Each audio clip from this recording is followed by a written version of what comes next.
our main goals with this lesson is we're going to dive into gameplay. We're going to look at examples of gameplay in some of these different games. So we're going to focus mainly on player choice. Let's go over some examples of player choice. We're going to identify them. We're going to think about the mechanics that enable those choices to be made. We'll think about how that impacts the player experience. We'll also take a look at strategies within some of these games, trying to identify them and think about how those strategies impact the experience and what mechanics actually allow those strategies. First game we're going to look into a game called Street Fighter, and this is very similar. A lot of these side view fighting type games are very similar in terms of, let's say we got two players. They're playing against each other. One person controls this character, the other person controls that character, and they're tapping the buttons and moving them around and trying to attack each other. And that's going to reduce each other's health. So once you're getting attacks, it's going to reduce the health, and once the health is all the way gone, then that's how that character loses that round. Most of them go up to like 3 rounds. So there's all kinds of games like this. So I'm going to focus mainly on Street Fighter here. For the Mortal Kombat series, you got Smash Bros. There's indie games like Brawlhalla. There's all kinds of other games like that. So Street Fighter was a big deal. It's been around since the 80s. Street Fighter 2, when it first came out in the early 90s, was a really big deal, kind of revolutionized fighting games. And then Street Fighter 4, very popular when that came out in the 2000s. Street Fighter 5, as of right now, is the most recent one.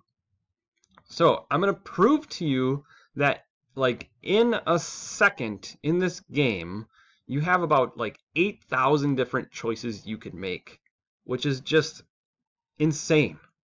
Insane.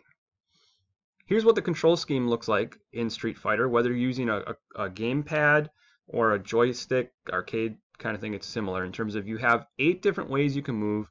You can jump up, you can crouch, and then you can move backward, forward. You can also go diagonally, so I could jump diagonally towards a character, I could crouch diagonally forward, I could crouch diagonally backwards. That would cause me to block. I could press backwards, which would move me backwards, or would cause me to block, depending on what the other character is doing. And I could also jump angled backwards. So that's the movements you can do. You also have 6 different types of attacks. You have 3 types of punches. You have 3 types of kicks. What's different here is the strength of the kick and how long, or the punch and kick, and how long it takes them to like engage. So there's light, medium, and heavy. The light attacks, light punch, light kick, they happen quicker. So when you tap the button, the character like almost instantly does it. And also they do less damage. So they happen instantly and it does less damage versus the heavy version of the punches and kicks. When you press the button, there's a little bit more of a delay. We see the character like maybe winding up and then they'll do it. But those attacks, not only do they have a little bit more of a delay, but they do more damage. So there's a little bit more of a risk versus reward here. Doing the light punches and kicks, they're less risky, but the reward's not as big. They don't do as much damage. Versus these heavier ones, these stronger ones, there's more of a delay. So when there's that delay, when you tap that button, you might be vulnerable for a second because maybe the other player, if I tapped heavy and the other player tapped light, we tapped it both at the same time, the other player's light attack is more likely to connect with me than because my heavy one has a longer delay. So there's a little bit of risk in doing some of those. So we have 8 different movements. We have 6 different attacks. Not only that, but you can combine, you can do an attack while you're moving. So let's say I jump forward and I press the heavy kick, or I jump forward and I do the light kick, or I crouch and I press light punch. So there's 8 different movements, 6 different attacks, and then if we combine these things together, we get 48 choices there. Not only that, but each character generally has about 6 different special attacks. So these characters here, they can do like a fireball, they can do like a hurricane kick. There's a couple different things they can do. Each character generally has about 6, and not only can you do these 6 kind of special attacks, but each special attack has like 3 different strengths. So if I wanted the fireball to go faster, maybe it does a little bit more damage, I would do the heavy attack. Or if I wanted to go slower, maybe it does a little bit less damage, I would do a light attack. And the way that you do the fireball is you press down, angle, forward, punch, kind of like all in a nice smooth thing. So there's a whole bunch of different choices there. And then in a lot of these games, you have like a super meter, like a super attack meter. That's what's showing down here. You charge that up as your character is doing attacks and so on. You can charge it up.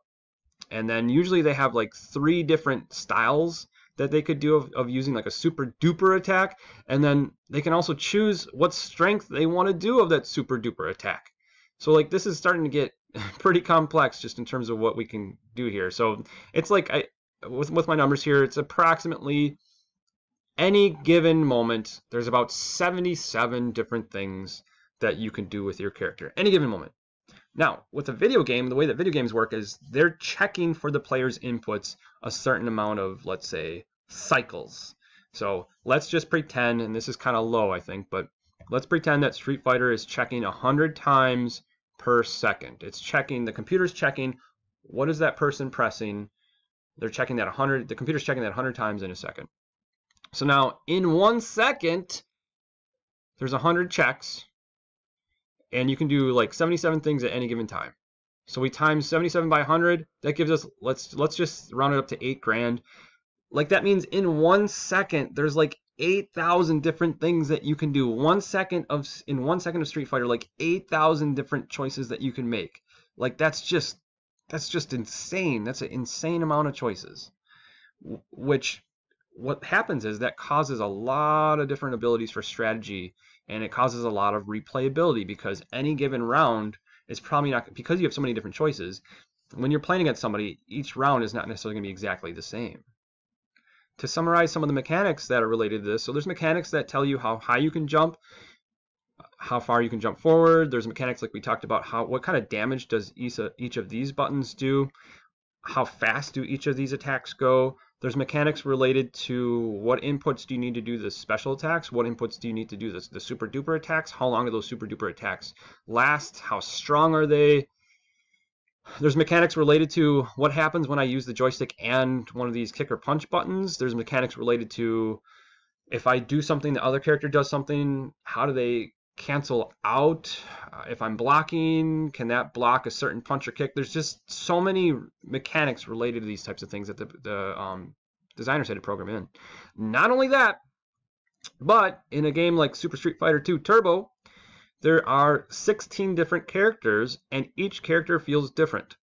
There's a lot of modern games that have even way more than 16 players.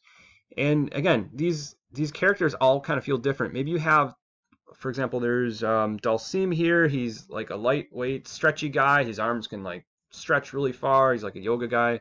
And then you got the big, heavy sumo wrestler kind of guy, and they feel different. The light guy, he feels kind of light and smooth, and the heavy guy, well, he feels heavy. Again, the designer had to program those mechanics in. Here are just some different examples of strategies in a fighting game like Street Fighter. And again, strategy would be choices that we string together on purpose. So I'm thinking ahead of, okay, I want to do this and this and this and this. So one strategy could be, I'm going to get in first a light hit, because that's more likely to connect than a heavy hit. I'm first going to do a light, let's say a light punch, and then I'm going to do a medium punch, and then a strong punch right after. That's a common thing in Street Fighter. Light, medium, heavy, or strong. There's all kinds of other strategies there, which you can read if you'd like. But my question for you is, how would a game like Street Fighter, how would it be different if instead of 6 buttons, there's only 1 button for attacking?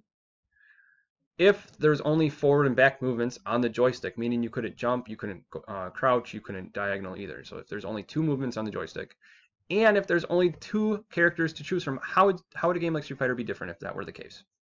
Street Fighter would be crazy different if we applied these choices. It would almost feel broken. I mean, it would be a completely different game. It would definitely be it'd be kind of boring, because then you couldn't even jump over the other character. You could only go forward and backwards. You couldn't jump over the other character, and only one attack. Like, the game would be very repetitive. It'd be pretty boring.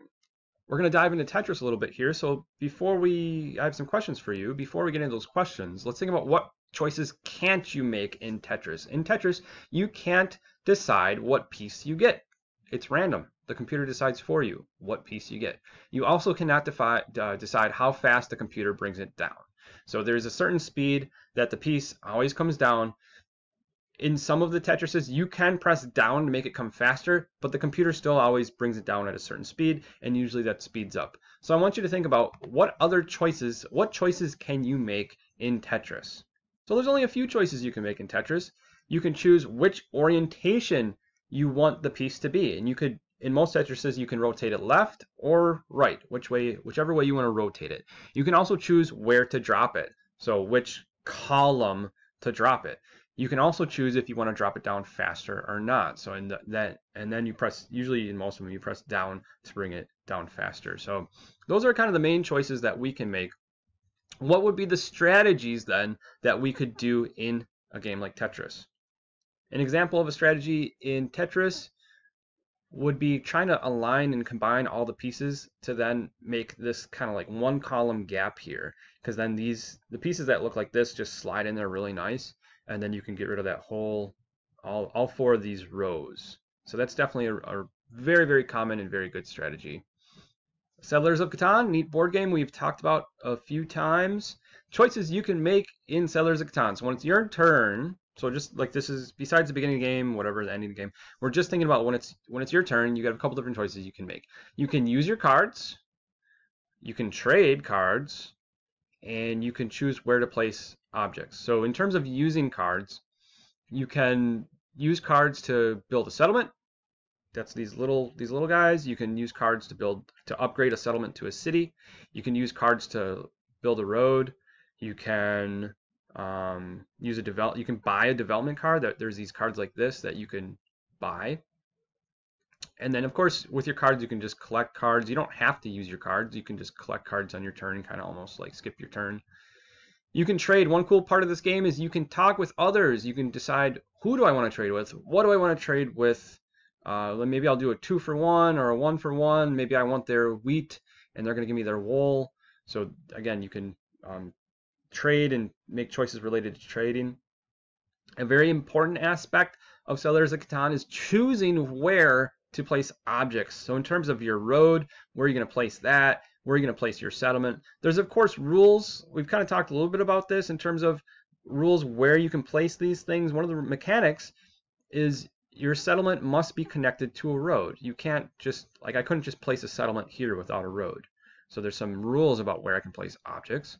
If we look at the choices that you can make as a player, it doesn't look too overwhelming. It doesn't look like a crazy amount of choices. But then once you look at the amount of strategy, it's a crazy amount of strategy. And I have not listed all the possible strategies in a game like Catan, but here are just some examples. So strategies about using your cards. So maybe you want to use them right away, because what happens is if you get above 7 cards, then you can actually, there's a way that you can lose half of them. So maybe a strategy would be like, man, okay, I have 13 cards. I got to use some of them right now, or I'm going to trade them off to people or something. Or maybe you could choose to hang on to them. There's strategies related to that. There's all kinds of strategies related to settlements and cities. For example, maybe you want to place your settlement or city next to a high number. So 4 is not a number that gets rolled a lot, but like 6 is. So maybe you're going to try and place your stuff near those numbers that get rolled a lot. Maybe you want to try and block others or get in their way. Maybe you want to try and control area of the board. There's strategies just about the roads. For example, if you get the longest road, you can get some extra points. So if you get the longest road, you get some extra points, but it costs a lot of cards to build those longest roads. So there's strategies related to that, strategies related using to roads to block others. There are of course all kinds of choices you can make in chess. Let's go over some choices you can't make first. For example, when you can't choose when it's your turn. You alternate turns. You can't choose when it's your turn. You can't move multiple pieces on a turn. You can only move one, so you can't decide how many pieces you want to move. You can only move one. And then you can't decide the ability of each piece. That's already determined by the mechanics. So you tell me, what are some other choices you can make in a game like chess? One interesting thing about chess is there's almost like an endless amount of choices that you can make. Let's look at this game board here. So the queen can move diagonally and forward and backward, left, right. So this queen, it can only move, if the player wanted to move this queen, it can only stay in this instance. These other pieces are blocking it, so it can only go out on these blue tiles. So it could go here, it could go here, it could go here, it could go here. So that's 1, 2, 3, 4 different choices just for the queen.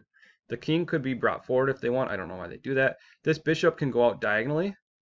1, 2, 3, 4, 5 different choices for this bishop alone. And then this knight, the knights move in like an L shape, so they could choose to move the knight if they wanted, in terms of how they want to move that. They have all these different pawns they could move. And I mean, that's pretty much it in terms of what they could move. So not only can you choose what piece you want to move, but you can choose for certain ones how far you want to move them or where you want to move them to. And like the pawns, you can choose if you want to move them 2 spots forward or 1 spot forward. So there's a near endless amount of choices in chess throughout the game, of course. And then what would be some strategies you could do in chess? Due to the mechanics of each of these pieces, there's nearly an endless amount of strategies. There's different like ways that you can trap. Like you could do a couple movements in a row, and then you could trap other player. A good strategy for beginners is to kind of control the center of the board. There's like a 3-move checkmate, I think that you can do. There's all kinds of different strategies: offensive, defensive, so on. Imagine in basketball, you're standing, let's say right here. This is the hoop that you're shooting at. You're standing right here behind the 3-point line. A teammate passes you the ball. What are choices that you can make? There's, of course, a lot of strategies in basketball. What are different strategies you could make in basketball? To sum this up, more choice. If you're putting more choice in a game, it generally requires more rules or mechanics. Because if you're going to have more choice, well, you have to have more rules, mechanics related to what the player can do and can't do. And when you have more rules and more mechanics, then you're going to have to do more play testing. And then you're going to have to do more adjustments through the play testing. You have to do more balancing. More choice generally gives players more options and decisions to make. That can be good or bad. For some, if it's too many choices, especially for like new players or low-skilled players, they might be overwhelmed. But for skilled players, it can make things more fun. It can increase the amount, more choice can increase the amount of possible strategies. It can definitely increase the amount of replayability just because more like different things can happen. And it can increase the amount of skill or knowledge required to get into the game. So if you think about a game like chess versus Connect 4, Connect 4, it doesn't require as much skill or knowledge to get into that game to start playing it. But a game like chess, there requires a little bit more learning, a little bit more experience to really kind of start enjoying it. So when we think about choice, you need to think about what type of player are you designing for your game, and what type of experience do you want them to have? Do you want them to have an experience that requires more skill? Do you want it to be just kind of a more like fast-paced type of game? So if we think of these two games here, Connect 4, you really only have 7 choices at a time. You only have 7 different spots you can drop your token. That's it, 7 choices anytime. And some of these columns get filled up, and then you get even less choices. Game like chess, it's like endless amount of choices throughout the game. But that doesn't mean that chess is better than Connect 4. It just means, like for me, a lot of times I'd rather play Connect 4 than chess, and then sometimes I'd rather play chess than Connect 4. It's just kind of like, what are you in the mood for? What are you designing for? Do you want your game to be quick? Do you want it to be higher skilled, harder, more replayability, whatever? So think about that and player choice when you are designing your games and how mechanics help create player choice.